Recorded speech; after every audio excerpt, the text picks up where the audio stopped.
Hello friends, कैसे हैं आप सब। आप सबका स्वागत है आपके अपने YouTube channel civil engineering works में। और आज मैं आपको बताऊंगा कि किस तरह हम पिलर बांधते हैं। जो हमारा कॉलम है उसमें हम सरिया के जो बांधते हैं, जिसमें हम रिइंफोर्समेंट करते हैं, वो कैसे करते हैं। यहाँ पे ऊपर वाली मंजिल का काम चल रहा है, तो हमने जो है स्टील जो है वो स्टील बार्स को एक दूसरे टाई अप करना है। तो कुछ रूल्स बताऊँगा मैं आपको किस तरह से करते हैं। सबसे पहले जब भी आपने कोई बार्स को बेंड करना है, तब एक दूसरे के साथ कनेक्ट करना है, तो जॉल करना जरूरी है। तो यहाँ पे आप देखिए किस तरह से अंदर की तरफ जॉल करना है। कोई बाहर की तरफ भी करते हैं, पर बाहर की तरफ गलत होता है। ये आपकी फ्रिक्शन बनाए रखता है कॉलम में और स्लिप नहीं होता। उसके अलावा ये जो लैप लेंथ है आप देख रहे हैं, इसके लिए मैं पिछली वीडियोस में भी रूल्स बता चुका हूँ क्या रूल्स होते हैं लैप लेंथ के। तो वो रूल होता है 50D रूल।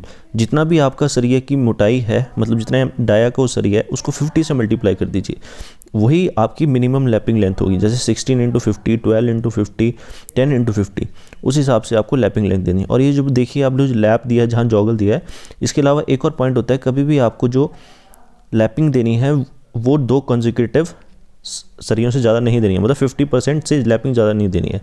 अब स्टिरप्स की बात कर लेते हैं। देखिए जो स्टिरप्स में हमने यहाँ पे गैप दिया है वो बॉटम में 4 इंचेस का दिया है, और हमारा जो सेंटर में जो गैप है वो 8 इंचेस का है। ये ऐसा क्यों किया हमने, बराबर क्यों नहीं किया? इसके पीछे रीज़न होता है शेयर फोर्स और नेगेटिव बेंडिंग मोमेंट।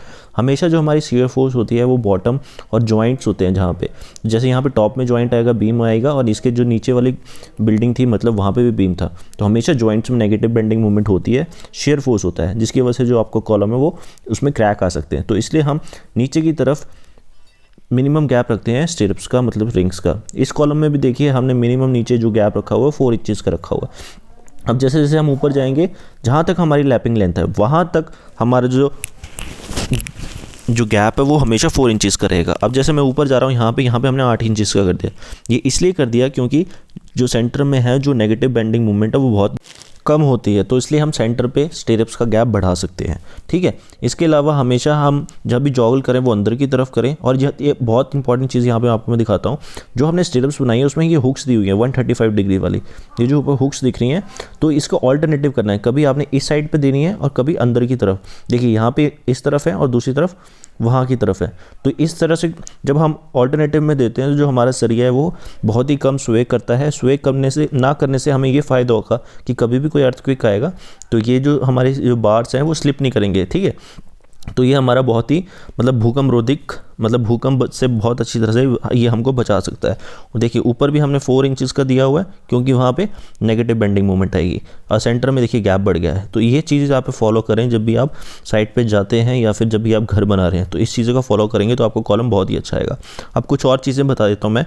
जो हमारी बाइंडिंग वायर होती है उसके बारे में आपको कुछ बताता हूँ। जैसे बाइंडिंग वायर जो हम यूज़ करते हैं, पर कहीं कहीं लोग जो है वो वेल्डिंग का यूज़ करते हैं।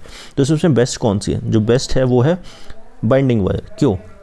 क्योंकि जब भी हम 36 mm का ऊपर सरिया होता है तभी हमें वेल्डिंग का यूज़ करना चाहिए, जो हमारा रूल्स बताते हैं। ऐसा क्यों करते हैं हम, वेल्डिंग क्यों नहीं करनी चाहिए? क्योंकि वेल्डिंग जब हम करते हैं, आर्क वेल्डिंग में क्या होता है, जो हमारा स्टील होता है, जो सरिया होता है, उसमें कार्बन होता है। कार्बन की वजह से वो हमें हार्डनेस देता है। अगर हम वेल्डिंग का यूज़ करते हैं तो उसकी हार्डनेस खत्म हो जाती है। इसलिए हमेशा बाइंडिंग वायर का यूज़ करें जब तक आपका सरिया 36 mm से ऊपर नहीं है। ठीक है। इसी तरह हमने यहाँ पे हुक्स बनाई है, ये देखिए, जहाँ पे ये हुक्स ऑल्टरनेटिव हम करके एक अंदर की तरफ एक बाहर की तरफ डालेंगे। इससे ये फ़ायदा होगा कि हमारा जो कॉलम है वो स्वे नहीं करेगा। मैंने इसके लिए एक और वीडियो बनाई थी जहाँ पे मैंने हुक लेंथ निकालना आपको बताया था, तो वो वीडियो भी ज़रूर देखें। और वीडियो अच्छा लगा हो तो लाइक करें, सब्सक्राइब करें, और मिलते हैं नेक्स्ट वीडियो।